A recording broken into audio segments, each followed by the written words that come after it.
Fatheads, Surgeon here with another Cigar Federation review. Today we're going to be reviewing an interesting cigar from Sam Leccia. It's the Luchador El Gringo.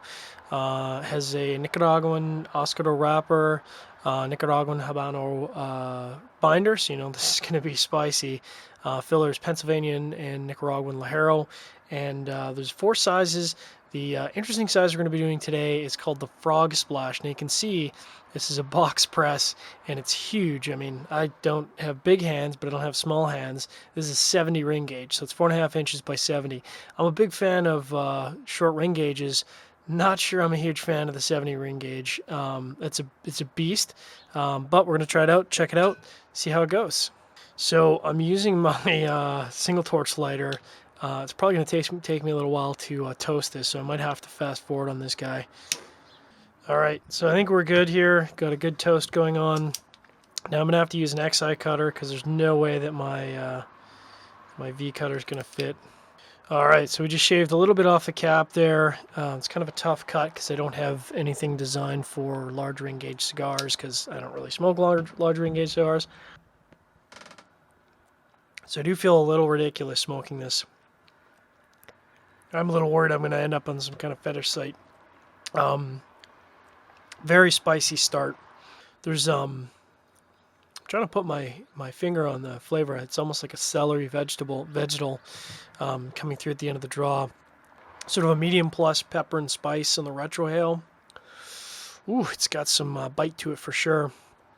I mean, I like box press because they're comfortable. They fit in your mouth comfortably, but man, come on. 70 ring gauge. I mean, it's huge. So anyways, we'll see how this goes, check in and see how the flavors are progressing in the first third as it settles in. Sitting at the just over the 10-minute mark here on the Luchador El Gringo Frog Splash. Burning well. I find that on some of the larger ring gauge cigars, they tend to be a little underfilled, but this is good. The draw is exactly where you want it to be. Doesn't feel underfilled, doesn't feel overfilled. Still smoking really well. The pepper was really intense. Kind of started to drop off around the 9-10 minute mark, so now it's kind of a medium level, but it does linger in the back of the throat, kind of reminiscent of spicy foods, and maybe that's what they're going for, that sort of Mexican themed spicy food. One thing to mention here, of course, this is a tribute to Mexican wrestling. I'm a huge fan of Mexican wrestling. For the sake of Rob, he asked me not to wear my luchador mask. I actually have a few of them, so I haven't worn my luchador mask, but I do have several luchador masks. There's a little bit of cocoa coming through at the 12-minute mark on the retrohale. Smoking really well. Again, kind of a big ring gauge cigar, but I do appreciate the fact that it's only 4.5 inches. So, I can get behind a big ring gauge cigar if it smokes well and if it's not enormous. 4.5 inches, I think, is probably that cutoff point. So we'll keep smoking this, see how it progresses in the first third. So approaching the 30-minute mark, still smoking really well. You can see the ash is holding nicely, which is good on a larger ring gauge cigar. Spices and pepper are continuing to fall, medium minus, maybe even a light plus. There's a nice nutty cedar that's developed. To be honest, is really enjoying this first third. I'd say probably another 10 minutes maybe before we get into the middle third here. So I'll check back in the middle third and see how it's progressing. But so far, so good. Sitting at the 40-minute mark now, a 50-minute mark, pardon me. Lots of rich, sweet cedar coming through. The pepper and spice has really fallen off significantly in intensity. Little bit of lingering cedar on the post draw, sort of mouthfeel on that. Good. So we'll see how the middle third here progresses as we continue on. Just past the 1 hour mark, about halfway through, so probably have maybe another 45 minutes, maybe another 40 minutes left on this.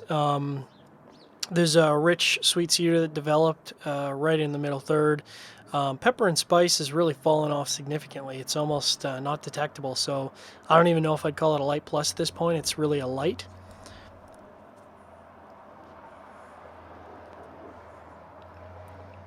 Yeah, just a really rich cedar on the retrohale. enjoyable. It's certainly fallen a lot. Like, it had a lot of bite to start, and it's just a really balanced cigar now. So keep smoking away and see what else develops. Maybe other flavor profiles in the middle third, or check back in the last third.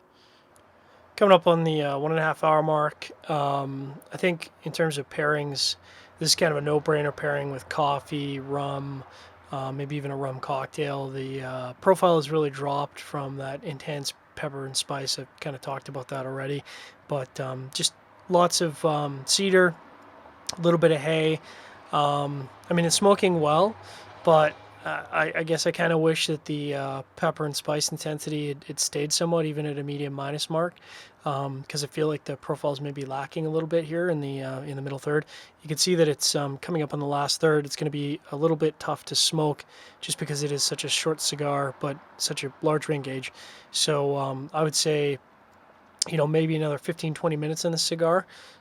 Check back in, see if there's any transitions in the last third here.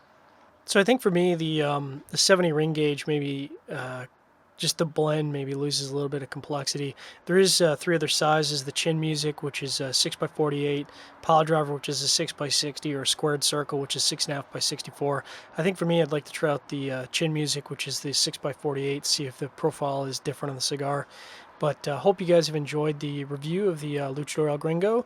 If you enjoy our videos, appreciate it if you like and subscribe to our YouTube channel. Make sure to check out the group review at CigarFederation.com. Thanks very much for tuning into our cigar review.